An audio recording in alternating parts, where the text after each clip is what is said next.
Chapter 11. The possibilities of concentration are many, but there is one possibility in particular that we all should seek to understand most thoroughly and develop to the highest degree conceivable. The results will be amazing, and every step in advance will open new worlds to conquer. The principle is this, that we can, through concentration, clear the way for almost any achievement, attainment, or discovery within the range of human life and power. And this range is 1,000 times greater than we have supposed. In fact, no limitations or restrictions can be found. The principle can be applied to almost anything that we wish to find or accomplish, and for practical illustration, we will consider first the problems we meet in daily life. It is the usual custom when we have difficult problems to solve to waste a vast amount of time and energy worrying about how we are to find a solution. And as we know, this is an easy way to failure and defeat. The new way is to concentrate a problem with all the energy and intellect we possess, and this is what will happen. The full light of the mind will be focused upon that problem. The problem will be placed under the penetrating gaze of a powerful mental searchlight, and accordingly the mind will be able to look into and look through the entire situation.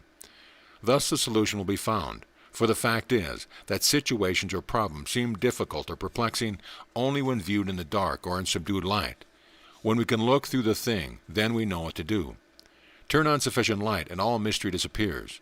Problems cease to be problems when viewed in the clear light, and we can, through a highly developed concentration, turn the full light of the mind upon any subject, circumstance, or situation. Therefore, we should concentrate upon these things, concentrate with all the energy and intellect we possess, concentrate for days or weeks if necessary, and with unflinching faith and determination, we will soon penetrate the mystery and find what is wanted. We will see through it all and see clearly what to do. The same principle will apply if you are working on some invention. Do not give up at any stage. Concentrate upon the thing you wish to develop or perfect, and concentrate with more and more persistence until the thing is done. Nothing is impossible. Nature will give up her secrets to those who really want them, or to those who will come into her greater realm and get them, and concentration has the penetrating power to go on anywhere. It is a well-known fact that most inventions have come through persistent concentration, or through mental processes that involved lightning-speed creative power. And such processes are always due to previous moments of exceptional concentration. Furthermore, the possibilities of the mind become simply marvelous when the full light and the full creative power of the mind are concentrated upon the goal in view. We realize, therefore, that the greater inventions the world has ever dreamed of may be expected when such a large number learn to master the wonder-working art of concentration. Inventive genius involves, among other things, the power to create new ideas, and we can realize that the more intellect and energy we apply in any creative process, the greater and more brilliant will that idea become. We also realize that when we apply all our faculties and forces upon the creation of an idea or the perfecting of an invention, the results will be far greater than if we applied only a fraction of those faculties and forces. And it is the function of concentration to apply, upon the work in hand, the full power of the mind in the highest power and most effective actions of that power. Rich things grow where producing power is abundant, and the producing power of the mind at any point will be abundant in profusion when we concentrate the best that we have and the best that we are upon that point. And to emphasize this fact, let us note again that the power of concentration, when persistent and highly developed, will not only cause all the talents and forces of the mind to act together at the point of action, but will also awaken latent energies in mind and personality, sometimes an enormous amount of new energy, until you feel as if you were a living dynamo. When you are in need of a new plan in your business or in your field of endeavor, do not consult all the people you know, the majority of whom may not be really interested. That is the old way, and it leads to confusion. The new way is to concentrate upon the plan you want, and with the highest and greatest actions of the mind. This you cause the highest and greatest in your mind to go to work and evolve the plan you desire.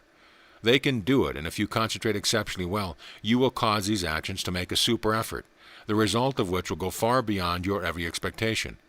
Here you should note well the fact that your own mind has the power, active or latent, to work out any plan you may require for your best welfare and continued progress. Nothing is more true than this, that your own mind is fully able to take the very best care of you. This is a statement that should be shouted from the housetops and drilled so thoroughly in every human brain that it becomes a positive and ever-conscious realization. Your own mind can solve your problems and work out the plans that you need for advancement in your life and your work. And your own mind will do these things if you concentrate persistently upon that which you want and concentrate wonderfully well. A large and valued field for the application of the same principle is the field of ideals. And in this connection we should consider well the great fact that whenever the mind gains the insight to perceive an ideal, it also gains the power to make that ideal real. But it is only through a well-developed concentration that this power can be applied effectively. The majority, however, among those who entertain high ideals do not give sufficient thought to concentration. They dream and dream, hoping the dream will come true, or when they do try to concentrate, they journey off into abstraction and transcendental speculation, a process that does not call into action the powers that is able to make these dreams come true. The same is true of young minds who are ambitious. Most of them merely hope and hope that their ambitions will be realized somehow, but they do not concentrate persistently and continually upon the great goal they have in mind. They do not call into concerted and organized action the sum total of their forces and faculties, and in consequence their ambitions never materialize. The fact is that where one ambitious mind scales the height of achievement, 50 give up their early ambition after a few years and decide to resume an average existence. And the chief reason is that these 50 do not concentrate, or if they do concentrate, it is only for a time and in a weak, uncertain fashion. The successful one, however, turns on the full current of concentration and persists, with undaunted faith and determination, until the goal in view is realized. This should be the rule. Whatever you want, concentrate.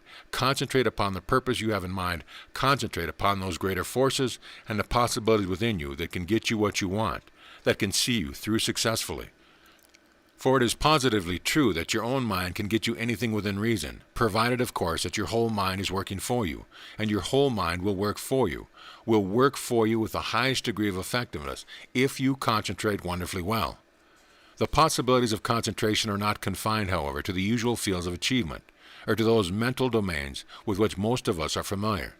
They are other and greater worlds that we may discover and take possession of through the use of this master art. To illustrate, if we wish to evolve or develop something that is entirely new or decidedly different, the principle is to concentrate in that direction. Thus we shall make a super effort in that direction, that is, if we concentrate with full capacity and marvelous skill, and we will, with absolute certainty, develop something that is beyond all previous effort, something that is distinctive, that stands out in a class by itself, that reveals clearly the master touch of genius. The elements of genius are latent in every mind, and every mind may, through the super efforts of a marvelous concentration, call those elements together into positive, creative action. Thus something new or startling may be developed. It may be a new and most brilliant idea, or a new and superior plan for the realization of a certain highly desired change in life, or an entirely new way of doing things. Ways and methods which can be applied might revolutionize everything in that sphere of human thought or endeavor. The most wonderful possibility of all is this, that concentration can lead to mind on and on, out of present restrictions and beyond present states of knowledge and consciousness, into new realms, richer kingdoms, and greater worlds. We know that concentration does have the tendency to go farther, and that it has real penetrating power. So it may delve into anything in the vast domain of life, mind, or nature. It is possible, therefore, to cause the power of concentration to go so far into any state of reality that new and marvelous domains will open before the mind.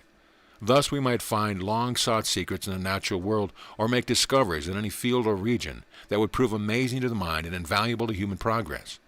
It is the positive truth that a highly developed concentration can carry the mind farther and deeper in any direction. This is something that the great minds of every age have demonstrated repeatedly, and if we go deeper or farther into life, into mind, into nature, we are going to make discoveries. We are going to find secrets that no mind has known before. We are going to meet forces, laws, and principles, the knowledge of which may reduce to simplicity 1,000 so-called impossibilities. We are going to discern the inner working of things in many fields and regions, and thus secure information that wise men have sought all through the ages. These things are not exaggerations, nor the mere picturing of a highly stimulated imagination. For when we accept the fact that concentration can lead the mind farther and deeper in any direction, which fact we will accept absolutely, we realize that we may, through this use of concentration, discover or accomplish almost anything, that is, if we carry on the process far enough. It is a matter, therefore, of deciding to concentrate until we find or secure that which we want. The outcome will be as expected, for in due time we shall meet the great and the wonderful. We shall learn how this remarkable power can open to the mind regions beyond regions of untold possibility. Here then is food for thought, and whatever our work may be or whatever our fields of study may be. Here we have promises rich and rare for those who aspire to excel, for those who are looking for new worlds to conquer, for those who are in search of the deeper secrets of life everywhere. And as we give thoughtful attention to these things, we perceive most keenly that we are ever on the brink of wonders and marvels, and the power to go on to these fabulous regions and take possession. To the practical mind, it is clearly evident that if we train the mind thoroughly along all essential lines and learn to concentrate wonderfully well, we are going to move forward steadily and surely, gaining capacity, power, and speed as we proceed. And if we continue in this manner, we will not only accomplish what we have in view, but we may at any time strike a new trail leading directly and quickly to the highest pinnacle of achievement. To the mind of ideals and to all who have faith in greater possibilities, it is equally evident that a well-trained mind can, through a highly developed concentration, take a charmed journey into nature's wonder world, with the positive assurance that something of untold value will be found. For when we realize that the mind holds marvels and possibilities far beyond what we ever dreamed, and when we know that these mental marvels can be gathered and trained for super effort, for creative work on any scale, or for going out upon expeditions of discovery, even entering into the secrets of life and the heart of things, when we note these things, we stand amazed at what might be done. But the mind of faith and courage will stand amazed only for a moment.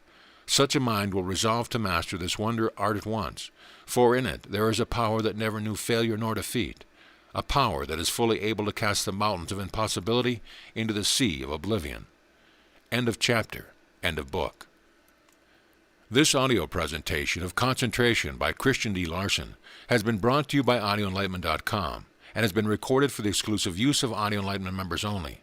If you have received this audio from any website other than our own, please visit our website. Let us know at your convenience.